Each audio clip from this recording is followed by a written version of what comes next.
You have probably been told to be careful with nuts. High in fat, high in calories, something to eat sparingly, if at all. That advice came from physicians who were working from a nutritional model that has since been substantially revised by the research. And the revision matters because what the current evidence shows about 3 specific nuts and blood sugar management is precise enough and significant enough that it changes what belongs in your kitchen and what does not. A 2021 meta-analysis published in the American Journal of Clinical Nutrition reviewed 23 separate clinical trials involving over 1,400 diabetic participants across multiple countries. The conclusion across all 23 studies was consistent. Specific nuts eaten in specific quantities produced measurable reductions in fasting blood sugar, HbA1c, and insulin resistance. Not marginal reductions, clinically meaningful ones. Today, I'm going to explain exactly which 3 nuts produce these results, what the biological mechanism is behind each one, what quantity the research supports, and what mistakes turn an otherwise beneficial food into a blood sugar problem. My name is Dr. Kenji Sado. I am a preventive medicine physician and longevity researcher, and the nutritional management of blood sugar in patients with type 2 diabetes and prediabetes is an area where the gap between what the current evidence shows and what patients are actually told remains wider than it should be. The goal today is to close that gap with information that is specific, mechanistic, and actionable. Before we continue, one clinical note. Everything I am describing today addresses nutritional strategy for blood sugar management. If you are on insulin or blood sugar medications, do not adjust or discontinue them based on anything in this discussion. Nuts are not a replacement for prescribed treatment. They are a meaningful addition to a comprehensive management plan, and any changes to your medications must happen in direct conversation with your managing physician. If any of what I described today prompts a question about your specific situation, bring it to your next appointment. The information here is designed to complement your clinical care, not to substitute for it. Now, why nuts behave differently in the diabetic body than the outdated advice suggested? The concern about nuts was rooted in their fat and calorie content.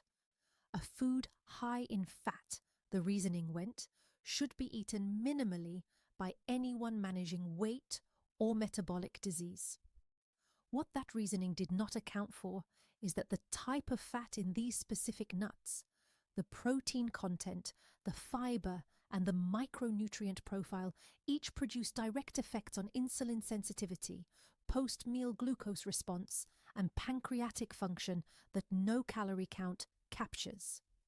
The fat in almonds, walnuts, and pistachios is predominantly monounsaturated and polyunsaturated. These fats do not promote insulin resistance. The research shows they actively reduce it through mechanisms involving cellular membrane composition, inflammatory signaling, and mitochondrial function. Calories and fat grams taken alone tell you almost nothing useful about how these foods affect blood sugar management specifically.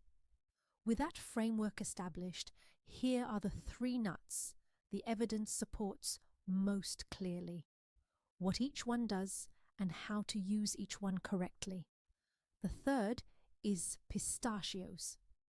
Among the nuts studied for blood sugar management, pistachios produced results in a 2014 study published in Diabetes Care that researchers described as exceeding their initial expectations. 54 pre-diabetic patients were followed for 4 months. Half consumed 2 ounces of pistachios daily. The other half did not.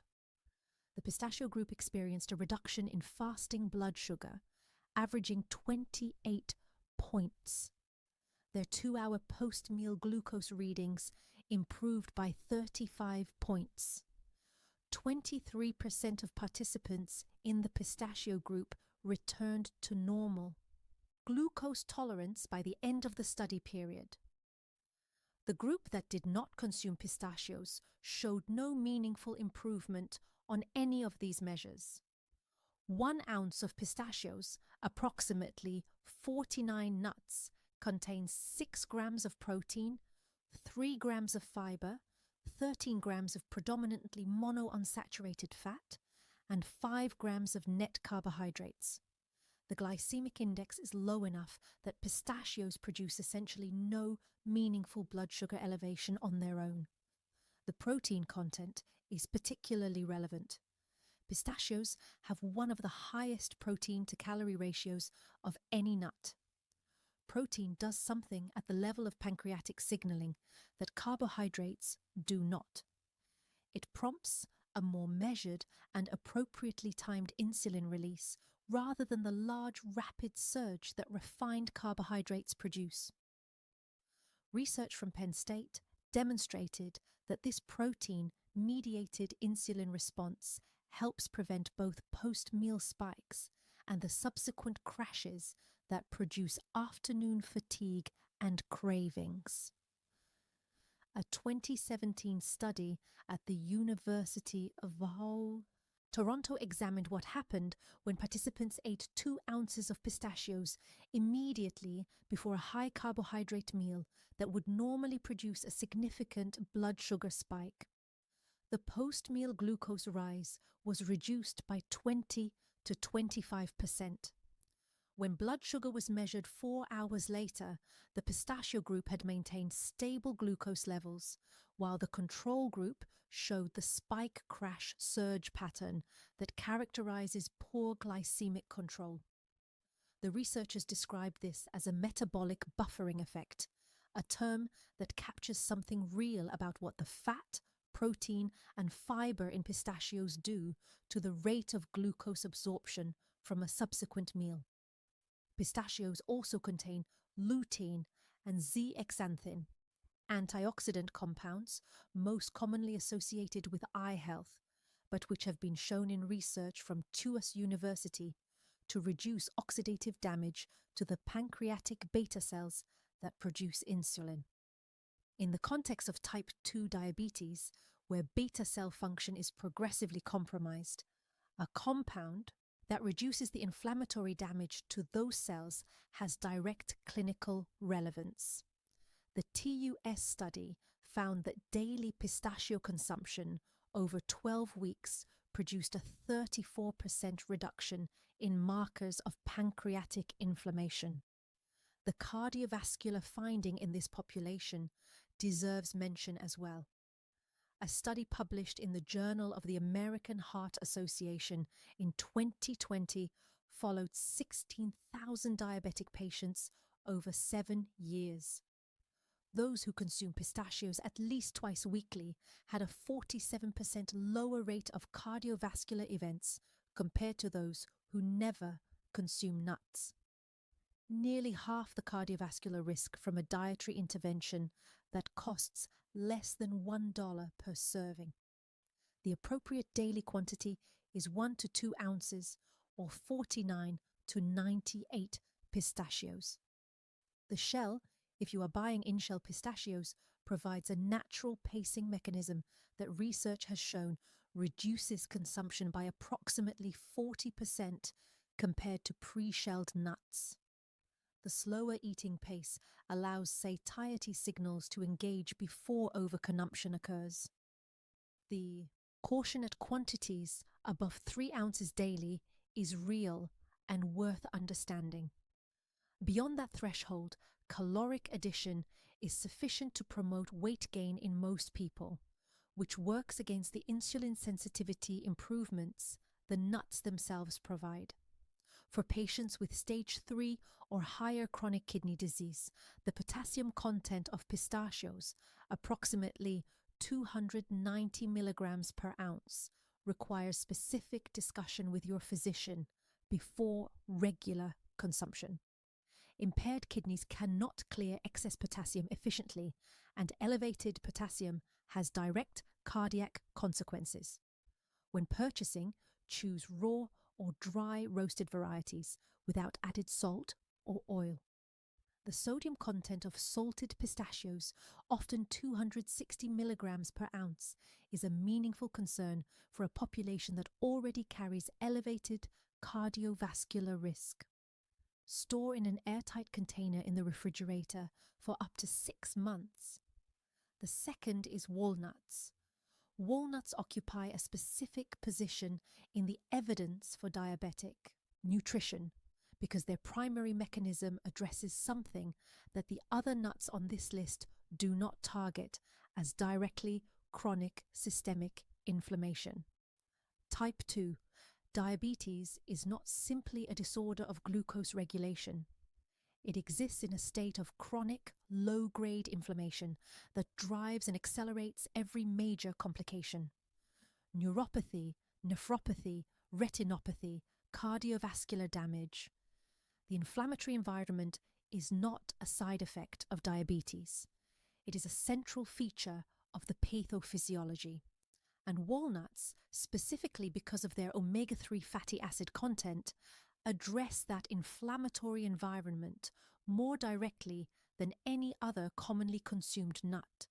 1 ounce of walnuts, approximately 14 walnut halves, contains 4 grams of protein, 2 grams of fiber, 18 grams of fat, with 2.5 grams of the plant-based omega-3 ALA, and 2 grams of net carbohydrates. The glycemic index is essentially 0. The omega-3 to omega-6 ratio matters here in a way that is worth explaining. Modern dietary patterns produce a significant excess of omega-6 fatty acids relative to omega-3s. Omega-6 fats, at the concentrations typical in contemporary diets, promote inflammatory signaling. Omega-3 fats counteract that signaling. For a diabetic patient whose metabolic environment is already inflammatory, restoring a more favorable omega-3 to omega-6 ratio through food is a direct intervention in the inflammatory cascade driving their complications. A 2018 study published in the Journal of Nutrition tracked 34,000 diabetic adults for 9 years. Those who consumed walnuts 5 or more times per week had a 24% lower rate of cardiovascular disease and a 47% lower rate of cardiovascular mortality compared to diabetic patients who never consumed walnuts. Nearly half the risk of dying from cardiac causes from a dietary pattern change. The kidney finding in the walnut research is one I want to address specifically because diabetic neuropathy is one of the most consequential and least reversible complications of poorly managed diabetes. A 2019 clinical trial published in Diabetes, Obesity and Metabolism enrolled patients with early diabetic kidney damage indicated by protein in the urine, a marker of filtering membrane compromise. Half added walnuts to their diet. Half maintained their existing pattern. After 6 months, the walnut group showed a 19% reduction in urinary protein levels, indicating actual improvement in kidney function. The control group's kidney function continued to decline. The researchers attributed this specifically to the anti-inflammatory effect of walnut omega-3s on the delicate filtering structures of the kidney. This matters because the window for intervention in early diabetic neuropathy is narrow. Once damage progresses beyond a certain threshold, the trajectory is largely irreversible. A food that demonstrably improves kidney function markers in early-stage diabetic kidney disease is not a minor nutritional detail. Research from UCLA identified a specific mechanism behind walnuts' metabolic benefits that operates at the cellular level.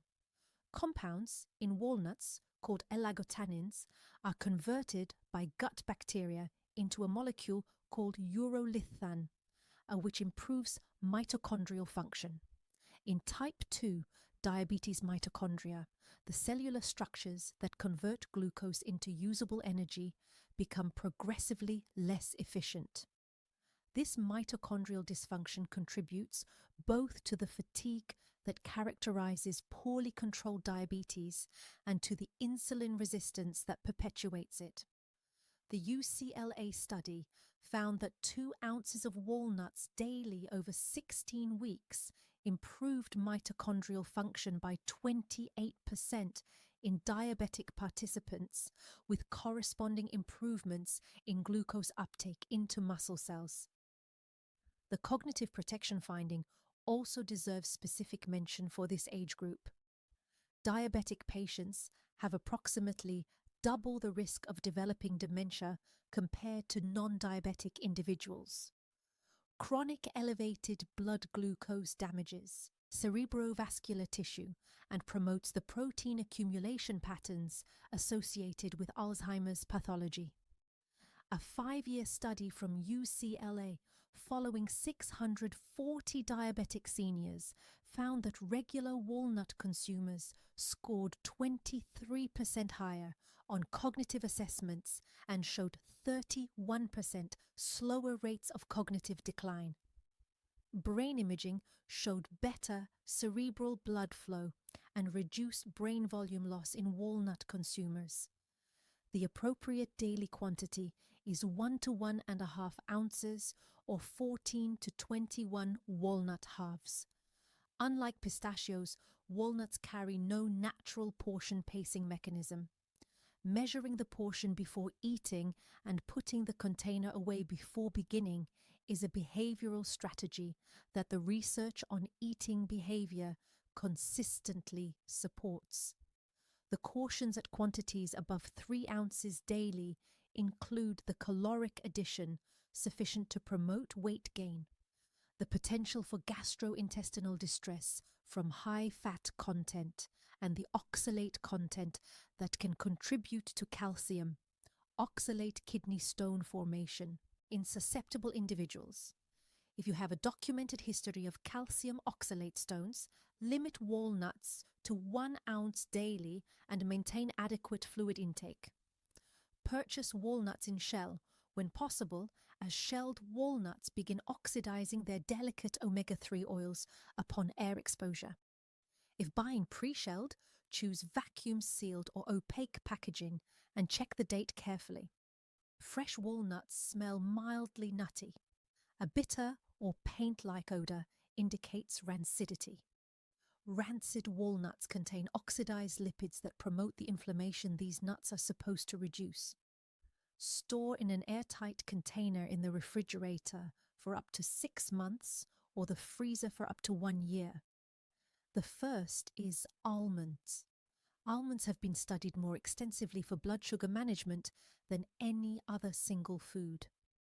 And the consistency of the results across multiple study designs, populations, and durations is what places them at the top of this list. The 2021 meta-analysis I referenced at the opening of this discussion, which reviewed 23 clinical trials involving over 1,400 diabetic participants, found that almonds consistently produce the following outcomes across studies: reductions in fasting blood sugar averaging 15 to 20 points, reductions in HbA1c of 0.3 to 0.5 percentage points, improvements in insulin sensitivity of 30 to 35%, reductions in LDL cholesterol of 12 to 15%. No other single food demonstrated this combination of effects across this many well-designed studies. A 2022 study from the University of Florida followed newly diagnosed type 2 diabetics for 1 full year. One group incorporated 1 and 12 ounces of almonds into their daily diet. The control group followed standard dietary guidance without almonds. After 12 months, the almond group's average HbA1c had dropped from 7.9% to 6.4%, 4% moving the group from poorly controlled diabetes into the pre-diabetic range. Many participants were able to reduce their diabetes medications under physician supervision. The control group's HbA1c moved from 7.8 to 7.5% across the same period. 1 ounce of almonds, approximately 23 nuts, contains 6 grams of protein, 3.5 grams of fiber, 14 grams of predominantly monounsaturated fat, and 3 grams of net carbohydrates. The glycemic index is near 0. The mechanism behind almonds' exceptional performance in the research sits primarily in 2 micronutrients working together. The first is magnesium. 1 ounce of almonds provides 76 milligrams of magnesium, approximately 20% of the daily requirement. Magnesium is structurally required for insulin receptor function. Without adequate magnesium, insulin cannot effectively deliver glucose from the bloodstream into cells, regardless of how much insulin is present or how much medication is being taken. Research published in Diabetes found that up to 65% of people with type 2 diabetes are magnesium deficient. This deficiency directly impairs insulin signaling at the cellular level. The magnesium in almonds is in a form that is efficiently absorbed, which matters because not all dietary magnesium sources are equally bioavailable. The second is vitamin E. 1 ounce of almonds provides 7.3 milligrams of alpha-tocopherol, vitamin E, approximately 50% of the daily requirement. Diabetic patients experience oxidative stress at rates significantly higher than non-diabetic individuals.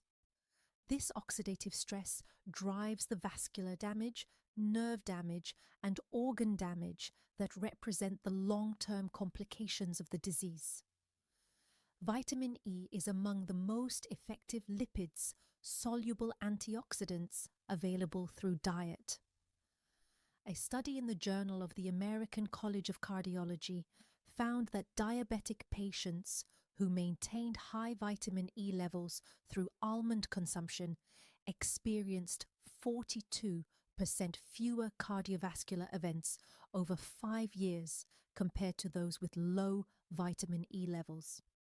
The satiety mechanism of almonds is worth understanding separately because it addresses one of the most clinically significant behavioral challenges in diabetes management, which is the persistent hunger that drives overconsumption and worsens insulin resistance. Research from Purdue University found that diabetic participants who ate almonds as snacks between meals lost more weight than the control group despite consuming more total calories. The explanation involves what researchers call incomplete caloric absorption. The cellular wall structure of almonds is not fully broken down by digestion. Studies using precise metabolic measurement found that the body absorbs approximately 70 to 80% of the calories present in almonds, making their effective caloric impact lower than the label indicates. A study from Texas Tech University found that participants who consumed 1 ounce of almonds 30 minutes before lunch ate 23% fewer calories at that meal without being instructed to restrict intake and reported greater satiety through the afternoon. The second meal effect in almond research addresses something that is difficult to achieve with most single food interventions. Participants who ate almonds with breakfast showed not only stable post-ref blood sugar, but also a 30% improvement in their post-L glucose response without consuming any almonds at lunch. The effect persisted through dinner. The proposed mechanism involves compounds in almonds that prime insulin signaling pathways to operate more efficiently throughout the remainder of the day, not just in the hours immediately following consumption. The appropriate daily quantity is 1 to 2 ounces, or 23 to 46 almonds. For patients managing weight alongside blood sugar, and most patients with type 2 diabetes are managing both simultaneously. The satiety effect of almonds tends to produce natural caloric compensation at subsequent meals, partially offsetting the added calories. This does not mean portion awareness is unnecessary. It means that the caloric addition of 1 to 2 ounces of almonds is less likely to produce net caloric excess than the same addition from foods without almonds' satiety signaling properties. The cautions at quantities above 3 ounces daily include caloric addition sufficient to promote weight gain, significant digestive distress from fiber and fat overload, and the same oxalate concern relevant to walnuts for patients with a history of calcium oxalate kidney stones. Purchase raw or dry roasted almonds without added oils, salt, or coatings. The skin of almonds contains concentrated polyphenols with anti-inflammatory properties. Blanched almonds from which the skin has been removed lose a meaningful portion of this polyphenol content. Avoid blanched varieties unless a specific digestive condition requires it. Store in an airtight container in the refrigerator for up to 6 months or the freezer for up to 2 years. I want to tell you about a patient I will call Robert, 67 years old, diagnosed with type 2 diabetes 4 years before I saw him. His HbA1c had been stable at 7.6 for 2 years, despite medication. He was compliant with his prescriptions and genuinely trying to manage his diet. When I reviewed his nutritional pattern in detail, 2 things stood out. He had almost no magnesium-containing foods in his daily diet, and he had been avoiding nuts entirely since his diagnosis based on advice he had received at the time about fat and calories. We made one specific change: 1 and 2 ounces of raw almonds daily, eaten in 2 portions, one mid-morning and one mid-afternoon, replacing the crackers and low-fat cheese he had been using as snacks. At his next quarterly review, his HbA1c had dropped to 7.1. His afternoon hunger, which he had described as consistent and difficult to manage, had substantially resolved. His physician reduced one of his medications. The dietary pattern had not been radically overhauled. One category of food had been replaced with a better understood alternative. The biological environment changed with it. Here is the practical framework for beginning this week. Choose one of the 3 nuts discussed today. Purchase a raw or dry roasted unsalted version from a reputable source. Measure a 1 ounce portion, which is 23 almonds, 14 walnut halves, or 49 pistachios. Eat it at the same time each day for the next 2 weeks, either 30 minutes before a meal or as a mid-morning or mid-afternoon snack between meals. Do not add all 3 simultaneously. One change implemented consistently allows you to observe its effect on your own blood sugar pattern and energy before adding complexity. If you use a glucose meter, check your fasting blood sugar each morning and your 2-hour post-meal reading after the meal that follows your nut consumption. 2 weeks of consistent data will tell you more about your individual response than any general study average can. The outdated advice that kept you away from these foods was not given carelessly. It was based on a model of nutritional fat and calories that the subsequent research has substantially revised. The revision is in your favor. The evidence now supports specific nuts in specific quantities as a meaningful and well-documented addition to blood sugar management. You do not need to overhaul your entire dietary pattern to begin experiencing that benefit. You need 1 ounce of the right nut at the right time, eaten consistently. I am Dr. Kenji Sato. If this gave you a more complete picture of what the current evidence shows about nuts and blood sugar than the advice you received at your diagnosis, share it with someone who has been avoiding these foods for years, based on guidance that the research has since moved beyond. The best time to have had this information was the day of your diagnosis. The second best time is today. I will see you in the next